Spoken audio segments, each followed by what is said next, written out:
Hello and welcome to another episode of Utopia Restorations. For those of you who don't know me, I'm Will, and we're going to be showing you a Discovery 3 buying guide. So what I'm going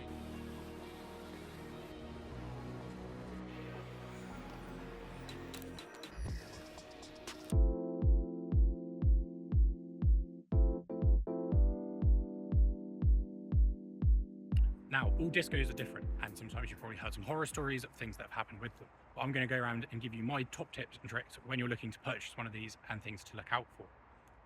There's a lot of different engines and there's a lot of different spec. But as I've always said in my previous videos, like our Discovery 2 buying guide video, is always about the history. Mileage on these, yes, higher miles you could be worried about. However, this one's 198. I have zero worries about it at all, and I'll explain why. This particular Land Rover has only had 2 owners in its life, and particularly the owners have looked after it throughout its life. If you have a car for that long, you're going to care about it and you're going to look after it. The previous owner had a Porsche as well, and he also looked after that quite well. It comes with a wad of paperwork showing all the expenses that has been spent on this car throughout its life. Discoveries, like a lot of Land Rovers, like to be driven. If they have been sat around in a garage for 2 or 3 years or get driven once every 6 months down to Devon, a lot of the time they really don't like it, and that's when they can have issues. Because things like the rubber can sit there and it can wear, and then you get air suspension, things like that. But I'm going to go around, give you the external, the internals, and what you need to look out for when purchasing. Exterior wise, this one is very clean. Now, a lot of people worry about Land Rovers being taken off-road and everything like that. Yeah, if it's got some off-road scratches, it's been used off-road. It's a Land Rover, it's meant to be. What I'd more worry about is how it's got the scratches. If it's got urban rash around it, of the front corners being clipped and the rear corners being clipped, and the alloys, it's probably not been driven very carefully. It's probably been used and abused. If it doesn't have those, but it's got a few scratches down the side from it being taken on a lane, it's a Land Rover, that's what they're meant to be. Admittedly, this one doesn't have any of those. No scratches on the front, no scratches down the side, no scratches on the rear. It's been looked after and cared throughout its journey. The reason why I say about scuffs and scrapes on the front, or particularly on the alloys, is these, as you can see here via the new drop arms there, have a lot going on in the front with air suspension, drop arms and linkages, and if that is damaged or needs replacing, it can be quite expensive. So this one, prior to my ownership, had new drop arms done. In our ownership, we've put a new gas strut on, as there was a slight air suspension leak. That can also be another thing to look out for. It's currently in 4x4 mode. Pop it up, see if it inflates, put it down, see if it inflates. Because if the compressor goes in the back, it's about £400 for a new compressor, plus the prices. Other bits within them within the air suspension can be things like the solenoids. If you're fairly savvy, you can redo the air solenoids, as they're 3 little valves like a trumpet. You can redo the seals inside of them. They're inside the arch for not a lot of money. However, if you buy a new unit, £500. So all the things like that, if they're all working, it's all good. Exterior wise, this has had no accessories apart from maybe the chrome side steps, but that gives you a general idea of how it's been used. If it's got check plating and things like that, it's been used off-road, which again, no detriment to that, but this one is a fairly nice stock one and has just been used as a bit of a runaround. Doesn't necessarily mean that's a bad thing, but personally, when I'm purchasing one, if it's got loads of chrome trim and extra bits that have been messed about with, of chrome caps and chrome arches and all sorts, not personally a type of Land Rover that I'd want, because a lot of the time it could be hiding things, or if you're purchasing cheap parts, you may not be looking after it as well. So let's go into the interior. This one, again, leather interior, and is very clean. A lot of the time these rip as people slide in and out, however, hasn't. So clean interiors, general wear and tear is to be expected. This one, yeah, there's not really a lot to mention. Everything works, checked all the systems, go through, check all the high range, low range, all of that, because a lot of the time, some of the systems don't get used, like the low range. So if it's not been used for 10 years, try and use it now, it may not work. Make sure everything's working as well. This has got a fridge, it works, I've tried it, it gets very cold. And I'll show you some exciting things about this one in the rear.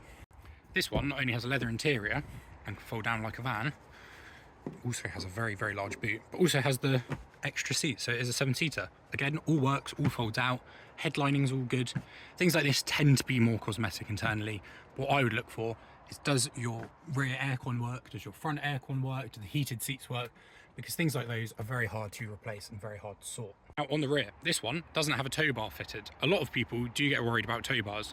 Equally, I tend to find it's the people that are purchasing one for towing tend to not one that's been used for towing. I don't know if that suggests that's how they know how badly they're used, but sometimes people can be a bit more wary of ones with tow bars, as they have had strain, on the engine and on the components. Personally for me, I don't stress about it too much. I don't particularly tow with one, however fitting a tow bar is, I don't know, in the region of 250 to 400 now, including all the wiring. So it could be a benefit when you're coming to sell it. It's got a tow bar, as a lot of people want to use these for towing. Back inside, this one is an auto.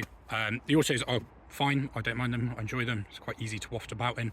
You can put it in sport for a bit of a different experience, or sort of the manual shift can be a bit laggy sometimes when you put your foot down, but they're all similar to that. You can get manual ones, but I think that's all mainly personal preference. Potentially in the future the manual ones will go up, but if you're buying a big barge like this, auto's a bit easier.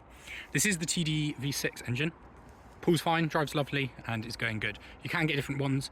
Same again, it's all sort of the similar part of what you're looking for and what you want from the car.